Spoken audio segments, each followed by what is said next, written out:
my fellow citizens at home and abroad. Nisambula Vina'a, and a very good evening to you all. I offer you greetings for the year 2023. As we bid adieu to 2022, we must give thanks to the Almighty for His endless blessings to each of us and the nation as a whole. We must continue to have hope and trust each other that 2023 will be a year of revival, awakening, and a renewed spirit. We as a nation must stay positive despite the challenges that we are going to face this year. The uncertainty we are experiencing in the geopolitical environment cannot be swept under the carpet. At the home front, we have our own socio-economic challenges and deep-rooted mistrust among our different communities.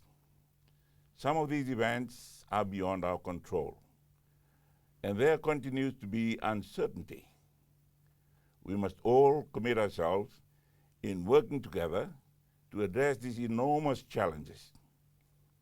Together we can find solutions if we are willing to trust and have faith in each other.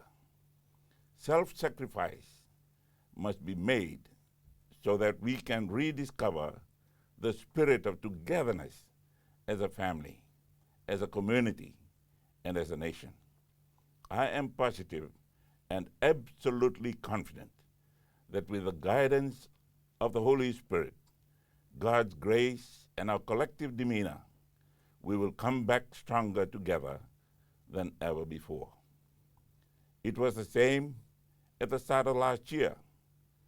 In my New Year message then, as a newly registered political party leader, I took inspiration for what lay ahead from some lines of a favorite poem. These lines keep coming back to me when preparing my 2023 New Year message. The poem was written by Minnie Louise Haskins White Balloon and was quoted by the late King George VI in his broadcast in December of 1939, while the Empire was at war with Germany in the Second World War. And I quote, "I said to the man who stood at the gate of the year, 'Give me a light that I may tread safely into the unknown.' And he replied, 'Go out into the darkness and put your hand into the hand of God. That shall be to you better than light and safer than a known way.'" Unquote. Something else stayed with me from that address. Whilst I was helping to distribute food to the needy in Lautoka, I came across a tired-looking woman washing her family's clothes at a public tap in the park.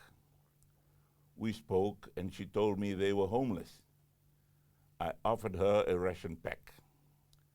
This woman, enveloped by her weariness and poverty, politely declined, explaining that she had eaten earlier. She said she was okay. That meant I had a food parcel for someone else in need. I wonder how she fared in the last 12 months and what this new year will mean for her. I'm very conscious of our government's commitment to helping the poorest of the poor. Despite uncertainties and problems, we pledge to continue welfare and development assistance already in place and to bring in new ones.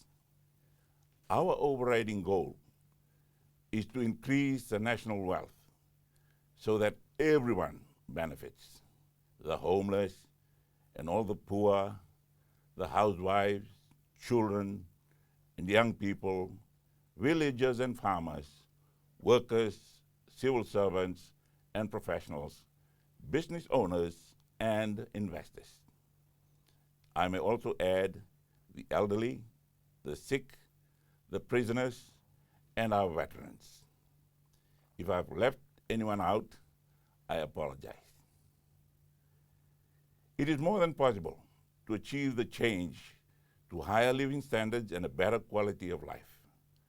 I know we have it within us to rise from the adversity, to construct a new homeland of prosperity, secured by peace and goodwill. My fellow countrymen, for this to happen to its fullest extent, a special ingredient must be released totally from the nation's heart.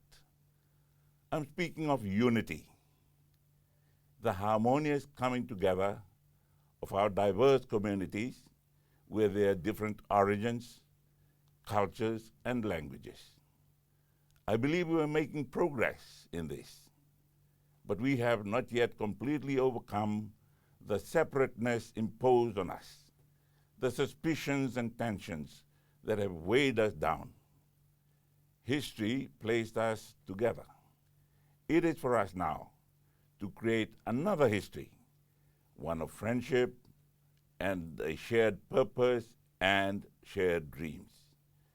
Standing with you at the beginning of this year, I ask you to think about what I have just said, because from that comes a New Year resolution for Fiji. We resolve as citizens of this country to see beyond those things that have kept us apart, to put behind us the hurt, the sorrows, the tragedies. We resolve to be proud of our differences, to celebrate and accept them as part of a national identity that gives us the foundation and strength for remaking Fiji. My countrymen, we can complement the principles and ideals of this resolution by following the powerful yet simple eloquence of John Wesley, the founder of Methodism. And I quote, "Do all the good you can, by all the means you can, in all the ways you can, in all the places you can, at all the times you can, to all the people you can, as long as you ever can," unquote.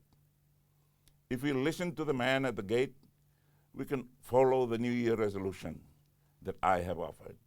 If we live in accordance with John Wesley's words, then we are on course for where we want to be. I see a new Fiji of limitless promise, with poverty removed and opportunities for all. It may not be very far away, even for the woman at the tap. It is up to us. One of my favorite Bible verses is from Psalm 133, a Psalm of David, verse 1, and I quote, "Behold how good and how pleasant it is for brethren to dwell together in unity," unquote. I wish you and your families a very happy new year, and may the almighty hand of God guide and uphold us all. God bless you. God bless Fiji.